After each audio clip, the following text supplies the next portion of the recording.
Accroche explosive. Il n'y a pas d'explosion, pas de chute spectaculaire, pas de date gravée dans les livres au moment où un empire monétaire meurt. La fin est presque toujours silencieuse, dissimulée derrière des chiffres rassurants, des discours techniques et des promesses de stabilité. Les monnaies ne s'effondrent pas comme des bâtiments. Elles se dissolvent lentement jusqu'au jour où plus personne ne se souvient vraiment de ce qu'elles représentaient. À chaque époque, les sociétés ont cru que leur système était différent, plus sophistiqué et mieux contrôlé que ceux du passé. Rome pensait avoir dompté la valeur avec ses deniers d'argent. L'Empire britannique croyait son étalon or éternel. Les États-Unis ont longtemps considéré le dollar comme une exception historique, protégée par la taille de leur économie, la profondeur de leur marché et leur puissance militaire. Pourtant, l'histoire économique montre une constante implacable. Aucun empire monétaire n'est immortel. Ce documentaire raconte cette fin discrète, non pas comme une prophétie spectaculaire, mais comme un processus historique observable, documenté, étudié depuis des siècles par les économistes, les historiens et les institutions même qui ont tenté de le gérer. Car ce qui disparaît aujourd'hui n'est pas seulement une monnaie, mais un ordre du monde bâti sur elle. Contexte et enjeu.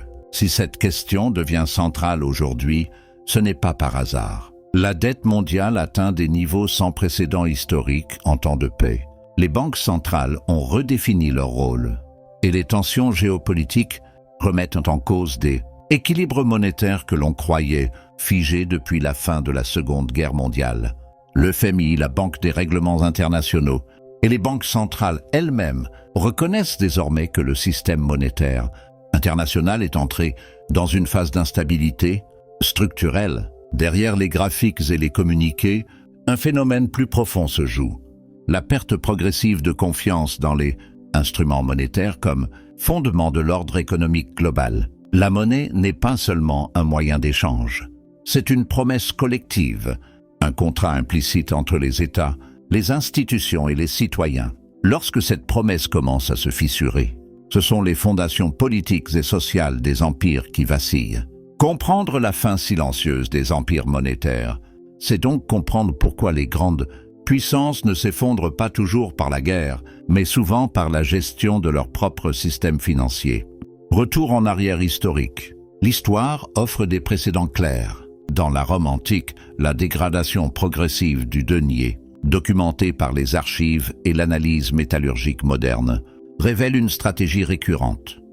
Réduire la teneur en argent pour financer des dépenses militaires et administratives croissantes. Cette dilution monétaire a alimenté l'inflation, érodé la confiance et contribué à l'affaiblissement de l'Empire bien avant les invasions barbarous. Au XXe siècle, l'Allemagne de Weimar fournit un exemple brutal mais mal compris. L'hyperinflation n'est pas née d'une simple irresponsabilité, mais d'un enchaînement de dettes de guerre, de réparations imposées et de tentatives désespérées pour maintenir la stabilité sociale par la création monétaire. Les archives de la Reichsbank et les analyses ultérieures montrent comment la monnaie, utilisée comme outil politique, a perdu toute fonction de réserve de valeur. La Grande Dépression, quant à elle, révèle une autre facette de la fragilité monétaire. Les contraintes de l'étalon mort, combinées à des politiques monétaires rigides, ont transformé une crise financière en effondrement économique mondial. Les études de la Fed et les travaux de chercheurs comme Milton Friedman ont montré que la gestion de la monnaie pouvait amplifier ou atténuer les chocs systémiques, mais jamais les annuler totalement. Analyse narrative approfondie. Chaque empire monétaire naît d'une combinaison de puissance économique, de crédibilité institutionnelle et de domination géopolitique. L'Empire britannique a construit la suprématie de la livre sterling sur son contrôle des routes commerciales, de l'or et des institutions financières mondiales. Londres était à la fois le cœur bancaire et l'arbitre monétaire du monde. Mais après 2 guerres mondiales, cette architecture s'est fissurée. Les réserves d'or britanniques se sont épuisées, la dette s'est accumulée et la capacité à maintenir la convertibilité de la livre s'est effondrée. Le passage du leadership monétaire aux États-Unis, formalisé par les accords de Bretton Woods, n'était pas un choix idéologique, mais une nécessité arithmétique. Le dollar est alors devenu le pilier du système international, soutenu par l'or, puis par la confiance dans l'économie américaine et ses institutions. Pourtant, dès les années 1960, les déséquilibres apparaissent. Les déficits américains liés à la guerre du Vietnam et aux programmes sociaux dépassent les réserves d'or disponibles. En 1971, la suspension de la convertibilité du dollar en or marque une rupture, historique silencieuse mais décisive. Explication du mécanisme. Un empire monétaire repose sur un mécanisme simple en apparence. La capacité d'émettre une monnaie acceptée au-delà de ses frontières pour régler le commerce, constituer des réserves et libeller des dettes. Cette capacité offre un avantage immense, souvent décrit par les économistes comme un privilège exorbitant. Mais ce privilège crée aussi une incitation structurelle à l'endettement. Lorsque le reste du monde demande votre monnaie, vous pouvez financer vos déficits à moindre coût. Avec le temps, la dette s'accumule, non pas comme une anomalie, mais comme une caractéristique du système. Les données de la Fed et de la BRI montrent que cette dynamique est récurrente dans l'histoire des monnaies de réserve. Lorsque la dette croît plus vite que la capacité productive réelle, la monnaie cesse progressivement de refléter la valeur économique sous-jacente. Les taux d'intérêt deviennent des outils politiques. La création monétaire sert à stabiliser des systèmes fragilisés et la frontière entre politique budgétaire et monétaire s'efface. Parallèle avec aujourd'hui et aujourd'hui, les parallèles historiques sont difficiles à ignorer. Les États-Unis ne sont pas Weimar et le dollar n'est pas le denier romain, mais les mécanismes observés sont comparables. La dette fédérale atteint des niveaux historiquement élevés. Les banques centrales ont massivement élargi leur bilan depuis la crise financière de 2008 et les sanctions économiques transforment la monnaie en arme géopolitique. Les rapports du FMI et de la Banque mondiale soulignent une fragmentation croissante du système monétaire international. Des accords bilatéraux contournent le dollar, des réserves sont diversifiées, et l'or retrouve un rôle stratégique dans les bilans des banques centrales. Ces mouvements ne signalent pas un effondrement immédiat, mais une érosion lente et mesurable de la centralité monétaire, forces cachées et structures de pouvoir. Il n'y a pas de complot, mais des incitations claires. Les gouvernements cherchent la stabilité politique. Les banques centrales, la gestion du risque systémique, et les institutions financières, la liquidité et la prévisibilité.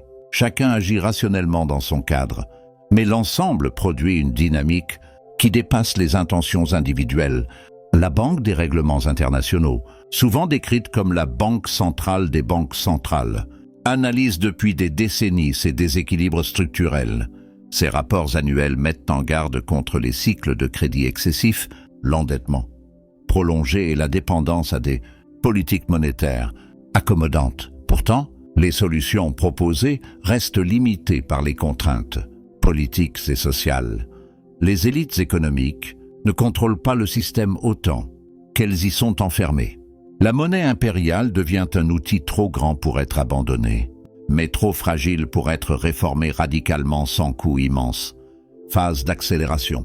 Historiquement, la fin silencieuse s'accélère lorsque plusieurs facteurs convergents, choc géopolitique, perte de crédibilité institutionnelle et alternatives crédibles émergentes. Les cycles étudiés par les historiens économiques montrent que cette phase peut durer des décennies, ponctuée de crises de plus en plus fréquentes. Les données de la BRI révèlent que chaque cycle de crise, depuis les années 1970, nécessite des interventions monétaires plus importantes que le précédent. Cette escalade n'est pas un signe de contrôle accru, mais de rendement décroissant des outils traditionnels. La stabilité apparente masque une fragilité croissante. Climax et révélation.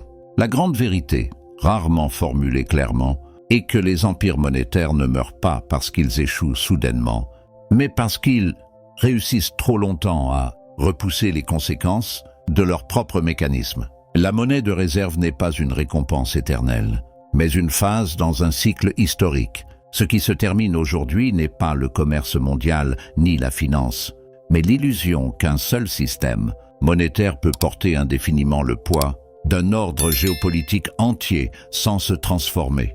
Conclusion.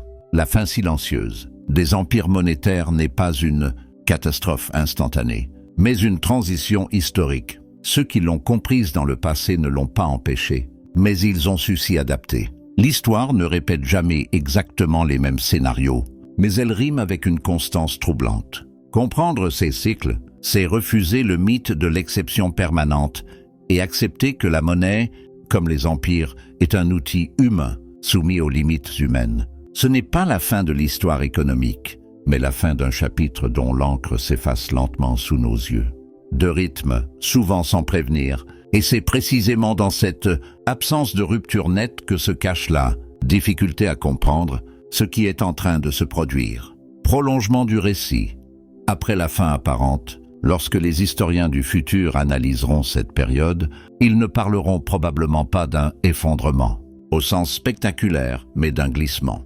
Les archives du FMI, de la Fed et de la BRI montreront une succession de décisions rationnelles prises sous contrainte, chacune justifiable isolément, mais dont la somme a redessiné l'architecture monétaire mondiale. C'est ainsi que les empires monétaires disparaissent, non par erreur unique, mais par accumulation de choix défensifs. Dans les décennies qui suivent la perte de centralité d'une monnaie, l'empire qu'elle soutenait continue souvent d'exister politiquement et militairement. Rome a survécu longtemps après la dégradation de son système monétaire.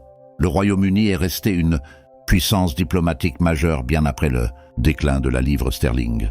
La monnaie, en revanche, cesse progressivement d'être le centre de gravité du système mondial. Ce décalage crée une illusion de continuité. Les institutions restent en place, les marchés fonctionnent, les échanges se poursuivent. Mais en profondeur, le rôle de la monnaie change. Elle n'est plus le pilier incontesté, mais une option parmi d'autres, utilisée, contournée, complétée. La recomposition monétaire. Les données contemporaines montrent que cette phase est déjà engagée. Les banques centrales diversifient leurs réserves, non par défi idéologique, mais par gestion du risque. L'or, longtemps considéré comme un vestige du passé, réapparaît dans les bilans officiels, non comme une nostalgie, mais comme un actif sans contrepartie politique.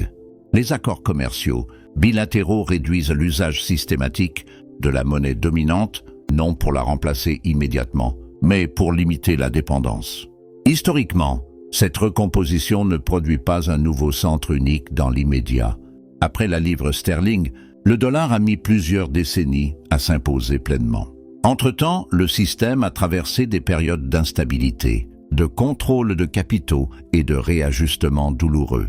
Les archives de l'entre-deux-guerres témoignent de cette fragmentation monétaire, souvent accompagnée de tensions politiques et sociales accrues.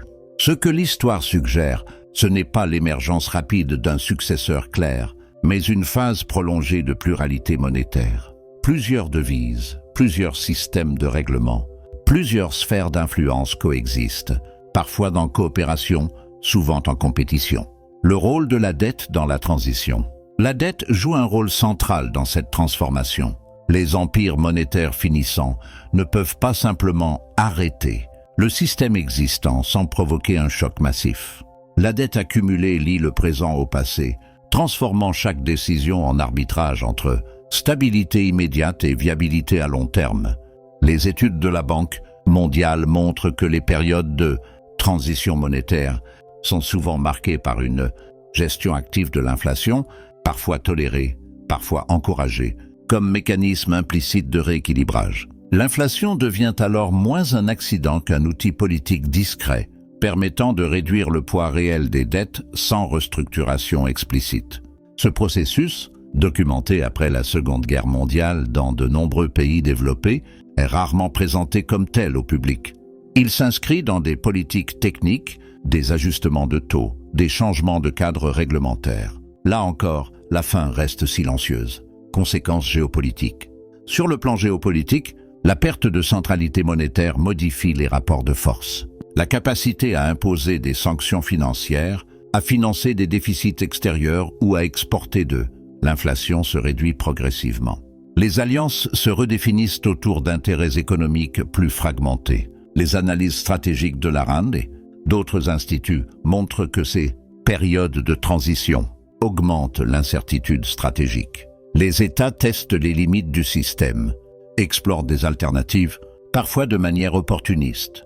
Ce n'est pas nécessairement une marche vers le conflit, mais une phase de recalibrage où les règles implicites sont renégociées. Dans ce contexte, la monnaie cesse d'être un simple outil économique pour redevenir un instrument explicitement politique, intégré à la stratégie globale des États.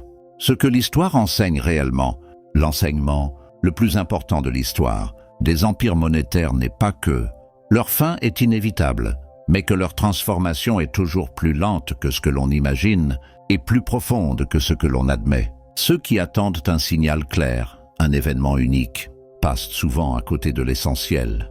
Les archives montrent que les acteurs les mieux préparés ne sont pas ceux qui ont prédit la date exacte de la transition, mais ceux qui ont compris la nature du cycle. Ils ont diversifié, adapté leurs institutions, accepté la fin d'un privilège sans tenter de le préserver artificiellement à tout prix. Ouverture finale. La fin silencieuse des empires monétaires n'est ni une tragédie, ni une libération. C'est une phase de l'histoire économique mondiale, aussi ancienne que la monnaie elle-même. Elle rappelle que la valeur n'est jamais figée, que la confiance est toujours conditionnelle, et que les systèmes les plus puissants portent en eux les germes de leur transformation. Ce que nous vivons aujourd'hui n'est pas la fin de l'argent, ni la fin du commerce, mais la fin d'une certitude, celle qu'un ordre monétaire puisse rester immuable face au temps, à la dette et à la géopolitique. L'histoire ne s'arrête pas, elle change simplement de rythme, souvent sans prévenir. Et c'est précisément dans cette absence de rupture nette que se cache la difficulté à comprendre ce qui est en train de se produire. La normalisation de l'exception. Dans les phases avancées de transition monétaire, l'exception devient la norme. Ce qui aurait été considéré, quelques décennies plus tôt, comme une politique temporaire ou une mesure d'urgence, s'installe durablement dans le paysage économique. Les taux d'intérêt exceptionnellement bas, puis négatifs dans certaines régions, les bilans massifs des banques centrales, l'intervention directe sur les marchés obligataires ne sont plus présentés comme des anomalies, mais comme de nouveaux outils structurels. Les archives de la Fed et de la Banque du Japon illustrent cette évolution progressive. Chaque cycle de crise justifie une extension des instruments disponibles, et chaque extension rend le retour en arrière plus complexe. Le système ne s'effondre pas, il s'adapte, mais au prix d'une dépendance croissante à des mécanismes de soutien permanents. Historiquement, cette normalisation de l'exception est un marqueur clair de la fin d'un empire monétaire, non parce qu'elle provoque une rupture immédiate, mais parce qu'elle signale que la monnaie ne peut plus remplir seule ses fonctions fondamentales sans assistance constante. La confiance, variable invisible. La monnaie repose sur une variable que les modèles quantitatifs peinent à saisir. La confiance. Elle n'apparaît pas dans les bilans, mais elle conditionne tout le reste. Les études historiques montrent que la confiance ne disparaît pas brutalement, elle se fragmente. Les acteurs institutionnels continuent d'utiliser la monnaie dominante par inertie, tandis que les acteurs privés cherchent progressivement des alternatives. Ce phénomène a été observé à la fin de l'Empire britannique, lorsque la livre sterling restait largement utilisée dans le commerce international, alors même que les flux d'or et de capitaux se réorientaient vers les États-Unis. La monnaie survivait en surface, mais son cœur stratégique s'était déplacé. Aujourd'hui, cette fragmentation est visible dans la multiplication des mécanismes de couverture, dans l'augmentation des réserves non libellées exclusivement, dans la monnaie dominante et dans la recherche d'actifs perçus comme politiquement neutres. Rien de spectaculaire, mais une série de micro-ajustements qui, cumulés, transforment l'équilibre global. L'illusion de contrôle technocratique. Les empires monétaires tardifs développent une forte croyance dans leur capacité technocratique à gérer la complexité. Les modèles deviennent plus sophistiqués, les données plus abondantes, les comités plus spécialisés. Pourtant, l'histoire économique montre que cette sophistication croissante coïncide souvent avec une perte de lisibilité du système. La Banque des règlements internationaux a régulièrement souligné ce paradoxe. Plus les systèmes financiers deviennent complexes, plus ils sont vulnérables à des chocs non anticipés. La gestion monétaire se transforme alors en exercice d'équilibrisme, où chaque intervention corrige un déséquilibre immédiat tout en créant un autre à plus long terme. Cette illusion de contrôle n'est pas une erreur intellectuelle, mais une réponse humaine à l'incertitude. Face à un système devenu trop grand pour échouer sans conséquences globales, les institutions privilégient la continuité à tout prix. C'est ainsi que la fin silencieuse se prolonge. Le poids social de la transition. Contrairement au récit purement financier, la transition monétaire n'est jamais neutre socialement. Les données historiques montrent que l'érosion monétaire affecte différemment les groupes sociaux. Les détenteurs d'actifs réels ou financiers bien positionnés s'adaptent plus facilement, tandis que les revenus fixes et l'épargne non protégée subissent une pression constante. Après la Seconde Guerre mondiale, de nombreux pays ont utilisé l'inflation modérée et la répression financière pour réduire leurs dettes publiques. Cette stratégie, documentée par les historiens économiques, a permis une reconstruction rapide, mais au prix d'un transfert discret de richesses. Là encore, la monnaie a servi d'instrument politique sans être explicitement nommée comme telle. Dans les empires monétaires en déclin, cette dynamique alimente une tension croissante entre la stabilité macroéconomique affichée et l'expérience vécue par les populations. Ce décalage ne provoque pas nécessairement une rupture immédiate, mais il fragilise la légitimité du système. Fragmentation et régionalisation. À mesure que la centralité monétaire s'affaiblit, le système international tend à se régionaliser. L'histoire de l'entre-deux-guerres montre comment la fragmentation monétaire s'accompagne de blocs économiques, de contrôle de capitaux et de sphères d'influence distinctes. Le commerce ne disparaît pas. Il se reconfigure autour de nouvelles règles. Les analyses contemporaines indiquent une tendance similaire. Les chaînes d'approvisionnement se raccourcissent, les accords régionaux se multiplient et la monnaie devient un élément parmi d'autres dans la définition des partenariats stratégiques. Cette évolution n'est pas une régression, mais une adaptation à un environnement perçu comme plus instable. Dans ce contexte, l'idée d'un système monétaire universel, neutre et incontesté, devient de plus en plus difficile à maintenir. L'empire monétaire ne s'effondre pas, il se dilue dans un ensemble plus fragmenté. La leçon structurelle, ce que révèle l'étude des empires monétaires, c'est que leur fin est moins liée à une faute morale ou à une erreur spécifique qu'à une contrainte structurelle. La monnaie de réserve mondiale concentre des responsabilités incompatibles. Sur le long terme, stabilité interne, liquidité externe, financement des déficits et instruments géopolitiques. Aucun État, aussi puissant soit-il, n'a réussi à maintenir cet équilibre indéfiniment. Les données historiques, de Rome à Bretton Woods, convergeant vers cette conclusion. La fin silencieuse n'est pas un accident, mais une conséquence logique de la réussite prolongée. Suspension du récit. À ce stade de l'histoire, la question n'est plus de savoir si un empire monétaire peut durer éternellement, mais comment les sociétés traversent la phase où ils cessent progressivement de structurer le monde. Cette phase est rarement nommée, rarement débattue frontalement, et pourtant elle façonne durablement les décennies qui suivent. Le récit ne s'arrête pas ici. Il se poursuit dans les choix à venir, les ajustements institutionnels et les compromis invisibles qui redéfinissent la notion même de valeur et de pouvoir, souvent sans que les sociétés en aient pleinement conscience au moment où ces changements s'enracinent, l'adaptation plutôt que la rupture. L'une des erreurs récurrentes dans la lecture populaire des transitions monétaires est d'imaginer un point de bascule clair, un avant et un après facilement identifiables. L'histoire montre au contraire que les systèmes s'adaptent bien plus qu'ils ne s'effondrent. Les institutions monétaires évoluent, se superposent, se complexifient, et ce sont souvent ces adaptations successives qui masquent la profondeur du changement en cours. Après la fin de Bretton Woods, le monde n'est pas entré dans un chaos monétaire permanent. Il a vu émerger des marchés de change flottants, des instruments de couverture sophistiqués et une financiarisation accrue de l'économie mondiale. Ces innovations ont permis de maintenir une forme de stabilité fonctionnelle tout en transformant radicalement la nature du système. La monnaie est devenue moins une encre qu'un flux, moins un étalon qu'un instrument de gestion du risque.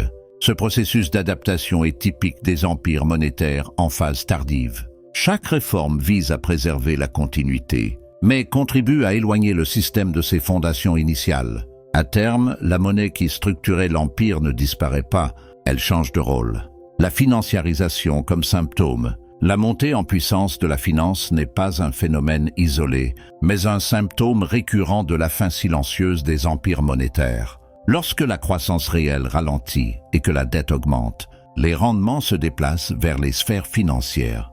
Les actifs deviennent des supports de valorisation plus importants que la production elle-même. Les données historiques du FMI montrent que les périodes de forte financiarisation coïncident souvent avec une transition monétaire. Dans l'Empire britannique tardif, la City de Londres restait un centre financier majeur bien après la perte de la suprématie industrielle du pays.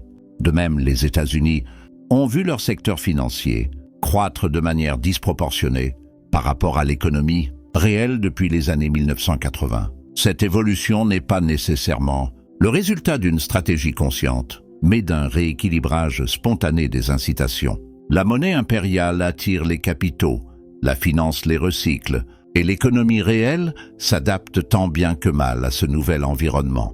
Là encore, la stabilité apparente masque un déplacement profond des priorités économiques. Le temps long contre l'urgence politique. Un autre trait commun des fins silencieuses est le décalage entre le temps long de l'économie monétaire et le temps court de la politique. Les gouvernements opèrent sous la contrainte électorale, sociale et géopolitique, tandis que les déséquilibres monétaires se construisent sur des décennies. Les archives du Trésor américain et les analyses de politique publique montrent que de nombreuses décisions budgétaires et monétaires sont prises pour répondre à des urgences immédiates sans pouvoir intégrer pleinement leurs effets cumulatifs.